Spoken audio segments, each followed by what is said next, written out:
سلام د نن سهار د 9 بجو خبرونو ته مو زه سمیالله امینی هرکلی وایم. د بادغیس پولیس وایي په دغه ولایت کې یو حرفه‌ای قاتل او باج اخیستونکی نیولی دی.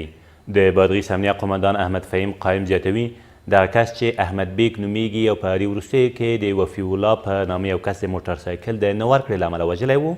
تېره ورځ د مقر ولسوالۍ په زادعلي سیمه کې د پولیسو له لوري نیول شوی دی. د وفي الله مور چې د هغه 3 ماشومان هم ورپاتې دي له عدلي او قضایي بنسټونو غواړي چې نیول شوی کس په اشد د مجازات محکوم کړي.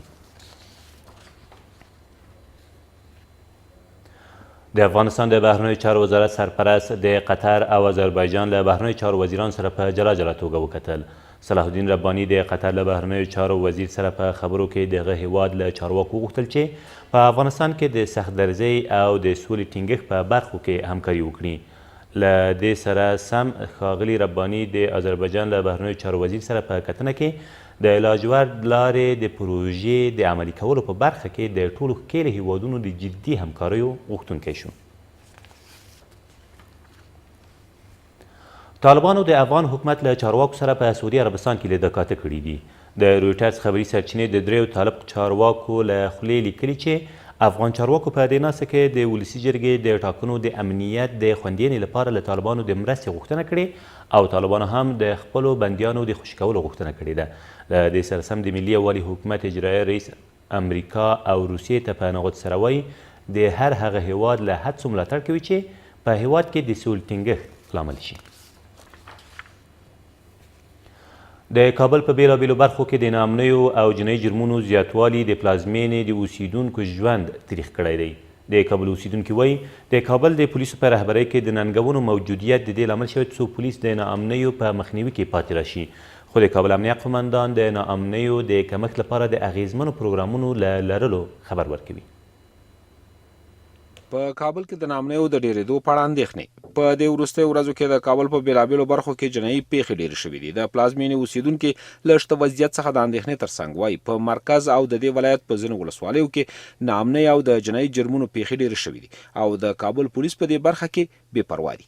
مطابق پلان تا هنوز چیزی به نظر نمیرسه و ما شاهد ناامنی‌ها در خارج از مرکز کابل در ولسوالی‌های کابل هستیم که مثل سروبی، مثل قره‌باغ و حتی تا قسمتی از پغمان و جای ما شاهد ناامنی‌ها هستیم و نگرانی شدید داریم. به این عرصه ځینې کسان وایي د کابل پولیسو په مشرۍ کمزورتیا د دې لامل شوې څو پلازمینه د اوسیدونکو لپاره په ناامنه جغرافیا بدله شي.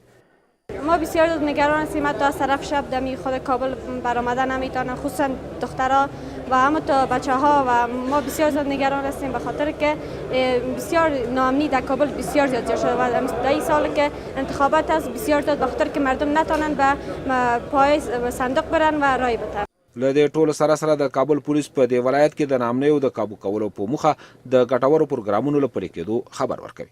که عملیات ما تقریبا در اون ساحه بسیار به شکل موفقیت آمیز و عملیات مشترک بود، البته که زیر نظر گارنیزون قماندانی گارنیزون کابل پیش می رفت پایان یافت. عملیات مرحله دوم عملیات ما به خاک جبار آغاز شده.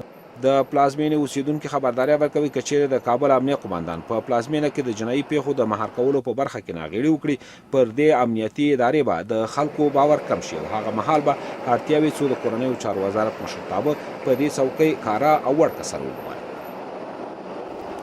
او د بدخشان صنعتکاره میرمنې په یاد ولایت کې د خپلو لاسي صنایعو د پلور لپاره د بازار له نشتونه سره ټکوي.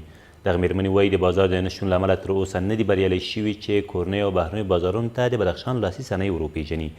له بل لوري د بدخشان سیمه ییز چارواکي وایي چې دا موضوع یې له مرکزي حکومت او د هیواد له لومړۍ میرمنې سره شریکه کړې او ورسره جفت په بدخشان کې د ورته صنایعو لپاره د بازار د رامنځته کولو په هڅه کې دي. دا تر دې مهاله وروستي خبرونه، تر بیا مو الله مل.